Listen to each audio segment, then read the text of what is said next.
Your voice, your opinion, your community. Fact TV, free speech, protected.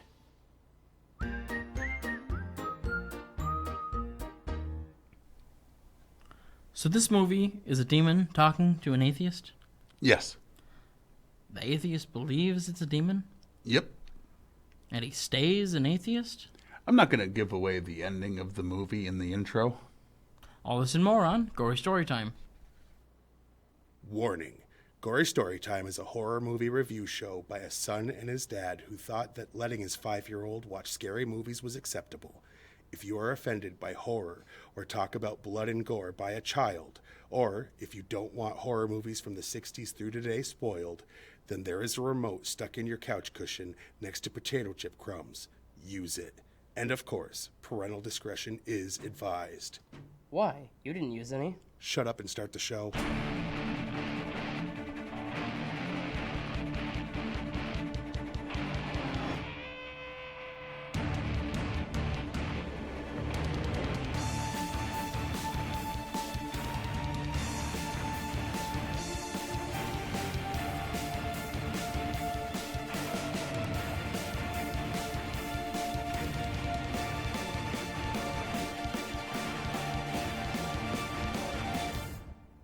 Welcome to Gory Story Time. I'm your host, Jason. I'm his co-host and his father, Craig, and this is the first week where we're not doing, for those who watch the show on a regular basis, we do 4 movies of a kind, and we're done with that, as we said in For the a last while, episode. at least. Yeah, like if something comes up and we're like, hey, we feel like doing 4 of these, we will, but we don't have to. We're just changing it up for a little bit just to see, because sometimes it was hard to find that 4th one, and it was kind of a pain. Sometimes it was hard to find the second one. And sometimes we'd have to buy a physical copy and then not like it, and it's like, ah. Right. So, Like, oh, yay, I did that. so our first just anything we want one is Nefarious. A lot of people are labeling it a Christian horror movie. Here's the thing. The makers said they would much prefer if it was referred to as a horror movie made by by Christians, because that's not necessarily the same thing. Yeah, specifically, he said it was A made by person you Christians know- for non-Christians. A person you know who's not a believer in God said he gets that because it's kind of like the same thing. Yeah, with The Exorcist. I was trying to recommend this to someone, and I was like, they say it's a Christian horror movie, so when you look it up, it's going to be called a Christian horror movie. And he was like, oh, like The Exorcist? And it's like, okay, like Now you're in on it. Now you understand. It's a there's- demon possession There's movie. Christianity themes throughout, but the movie doesn't have. You don't have to be Christian. Right. Actually, they prefer that one. Yeah, like, well, to spread their messages. Right. Yeah, well, but they do it in a way that's horror. Anyway, the point is, here's the basic premise. A man is on death row, Yes. and he asks for an interview with a psychiatrist. That psychiatrist, he then tells, hey, I'm actually a demon. I've possessed this person, and if you let me die, if you let him die, you'll have committed murder. And he spends the movie convincing the guy, or trying to convince the guy, that, you know, hey, I'm really a demon, which is hard to do when you're talking to a psychologist who's an atheist. Yeah. There's more to it than that, but without giving away all the cool little details, that's the basic premise. And he's like, before you leave here tonight, you'll have killed 3 people. And the guy's like, well, I really highly doubt that. Yeah. And that's about as much as I want to say. That doesn't ruin anything. It's basically the setup of the film. Yeah. Because, The trailer will explain just about the same things Yeah. in a little more detail. well, you know what? Speaking of the trailer, why don't we show them the trailer so they can see for themselves? That's a good idea. Hello? You should have accepted my offer, James.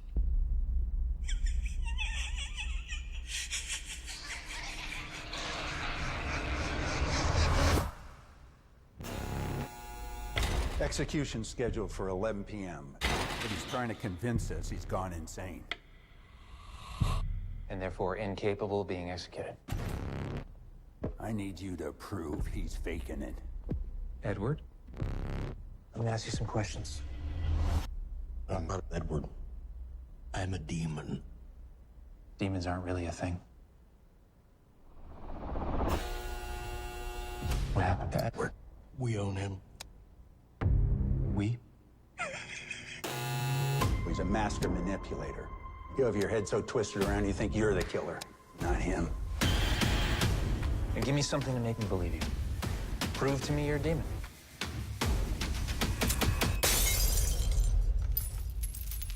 It's probably just a coincidence. I want to talk to The real Edward. Makes me do bad.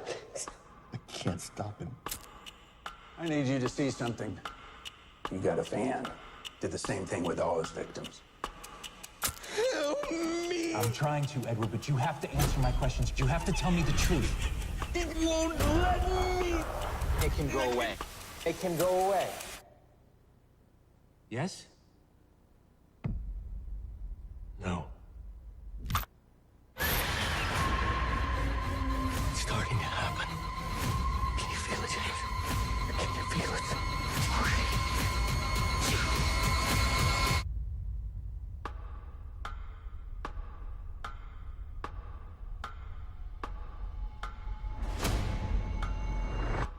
I think it's time we tell you exactly what it is that we'd like you to do.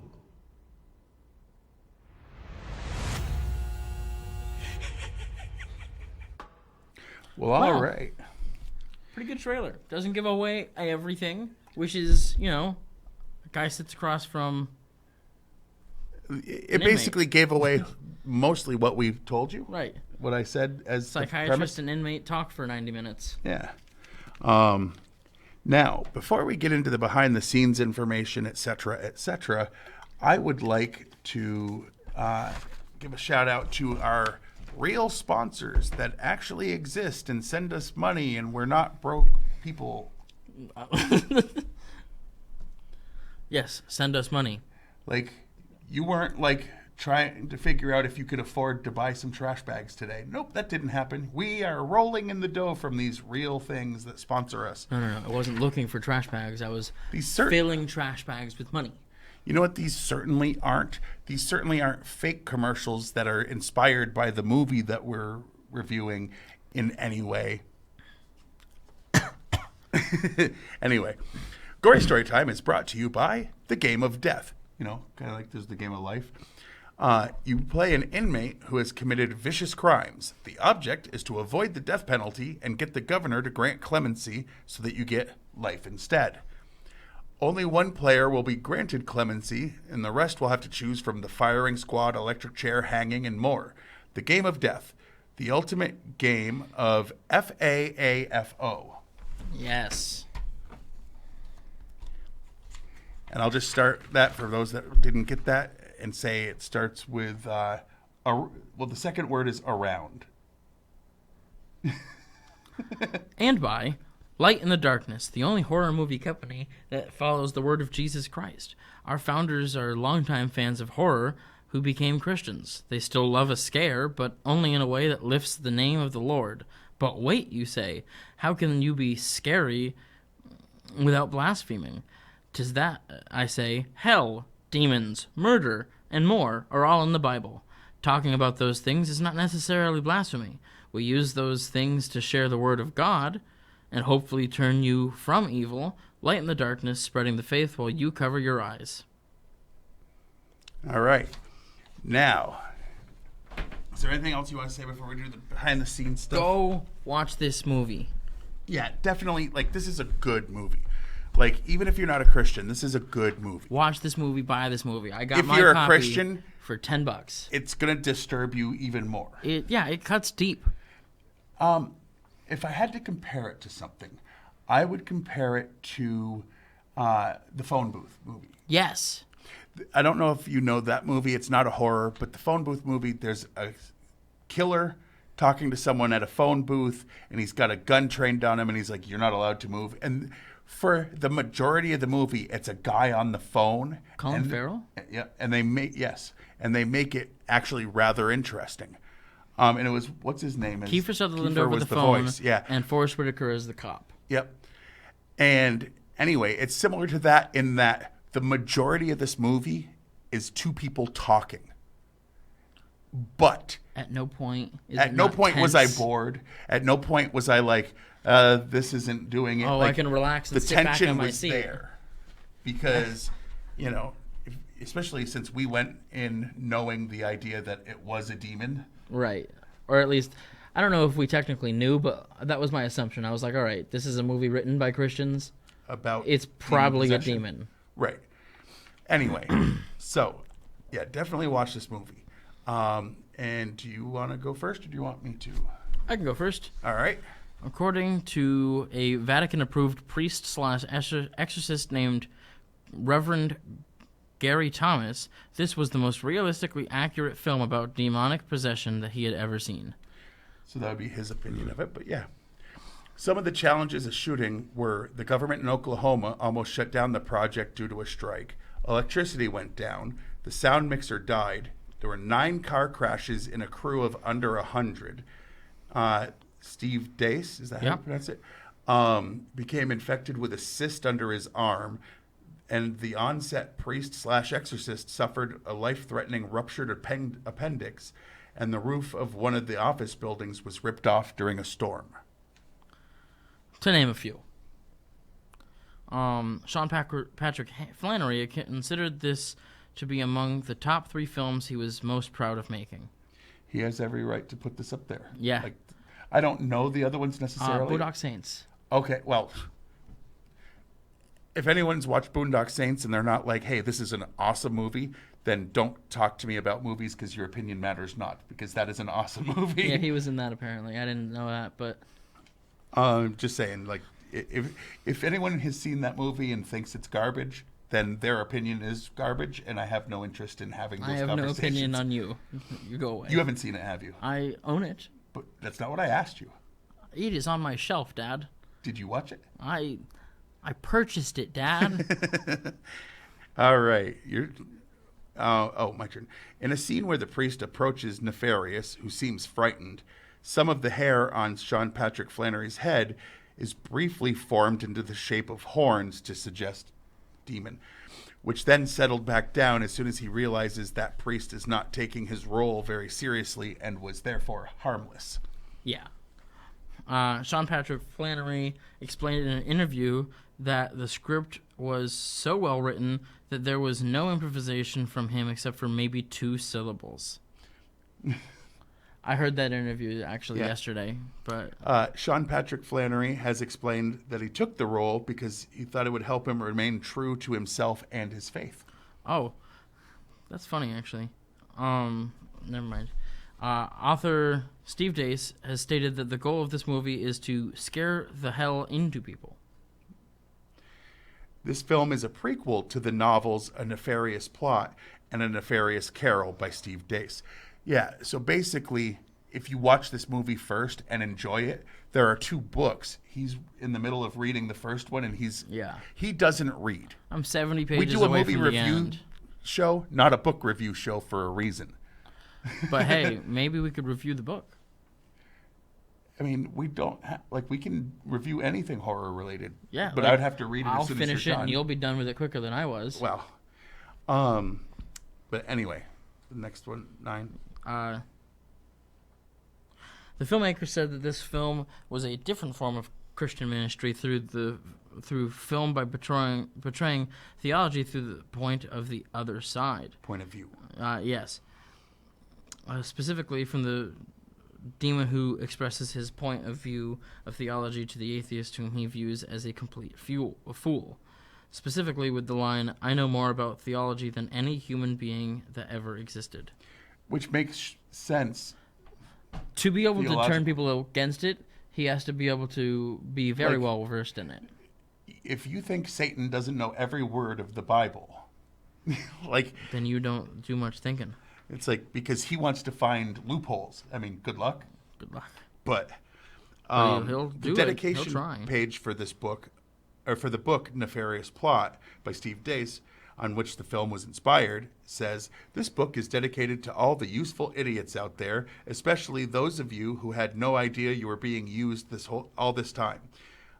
For you proved to be the most useful idiots of them all. Nefarious." So it's a Which, by the way, opening it's quote from Nefarious. the character. He who is nefarious. Well, Okay. According to co-writer / director Kerry Solomon, one of the reasons that made him decide to make the film was when he saw a poll in which 7 out of 10 people believed they had some form of mental disorder, with 4 out of 7 believing their disorder was demonically inflicted. 4 out of 7 people believe that their mental disorder is because of a demon. Sean Patrick Flannery agreed to play the inmate Nefarious simply because he loved working with Kerry Solomon and Chuck Konzelman on a film 15 years earlier that was never released.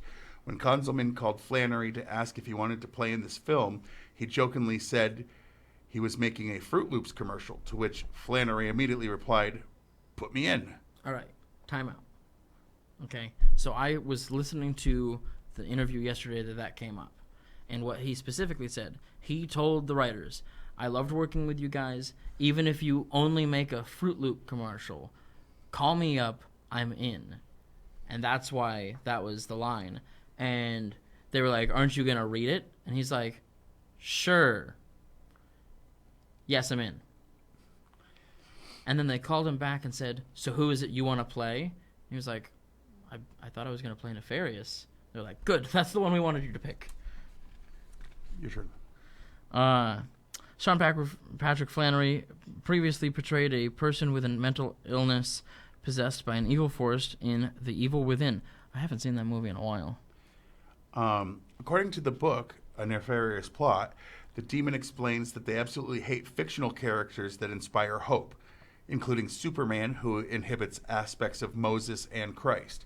He explains that they sought to corrupt the character by influencing the revision that would have been Superman Lives, directed by Tim Burton, starring Nicolas Cage, but failed when that film got canceled.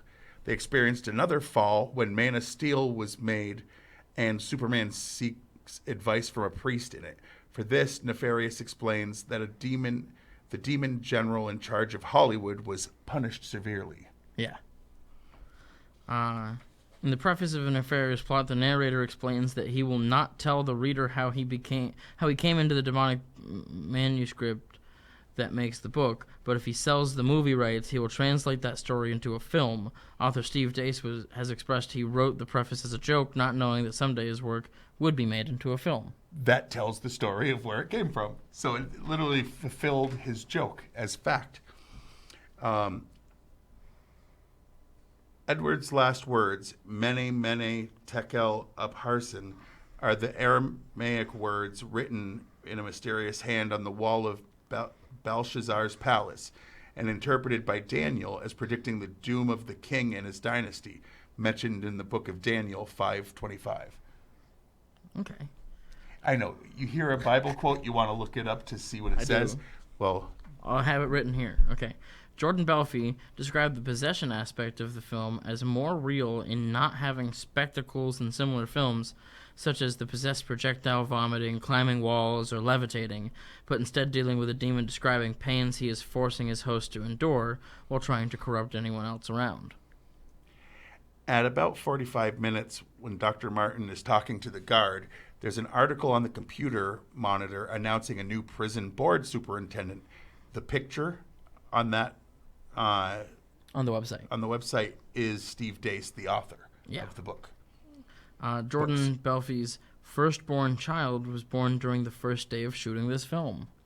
And Glenn Beck plays a cameo at the end. Beck was one of the first notable people to promote and champion the book, A Nefarious Plot, which actually helped lead it to being greenlit as a film. And, lastly on this part of the show, Rotten Tomatoes exists, and sometimes I don't get along with them. Right. Rotten Tomatoes, the general thought is that they take all the known critics that have reviewed a movie, and then they just divide them into positive and negative reviews, And then they give you a number, and the number they give you is how many positive reviews.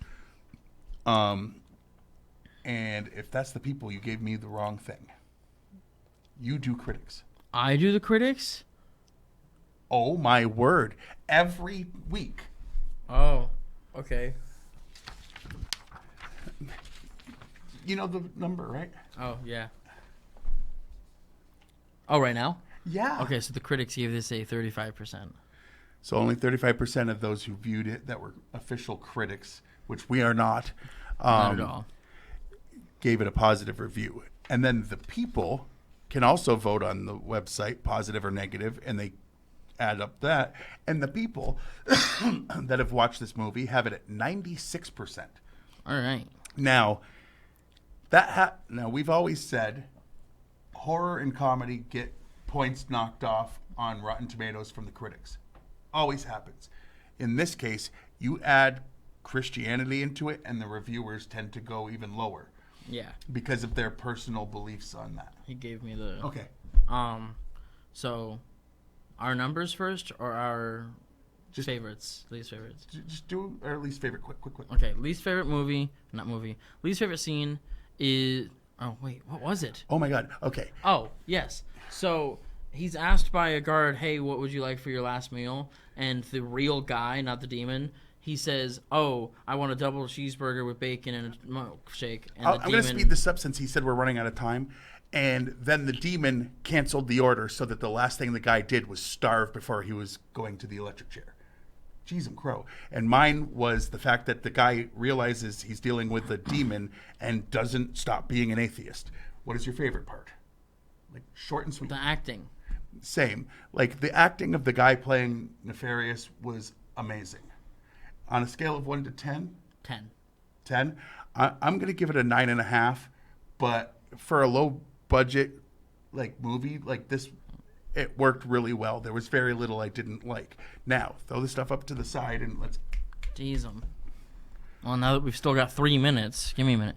So you can watch this show on Fact TV channel 1082, Thursdays at 8:30 p.m. and Fridays at 7 p.m. You can also like us on Facebook. And when I say like us, I mean Gory Story Time has a page and Fact TV has a page. You can go to fact8.com and watch a bunch of the back episodes of this, as well as many, many hours of other entertainment. And you can follow me on X. It used to be called Twitter. I'm at Craig Jakes, all one word, all lowercase. And I'm at Jiggly Fernbrain. I only tweet things that I find funny that he says in or out of context, usually out. And if you go to YouTube and you type in Gory Story Time, the two things that'll pop up is my Gory Story Time page and Fact TV's page, because they post them too. Yes. That's the deal that I have with them. That's cool. Subscribe to both. Like, subscribe, hit the notifications. And until next time, I've been your host, Jason. I'm his co-host and father, Craig, and sweet dreams.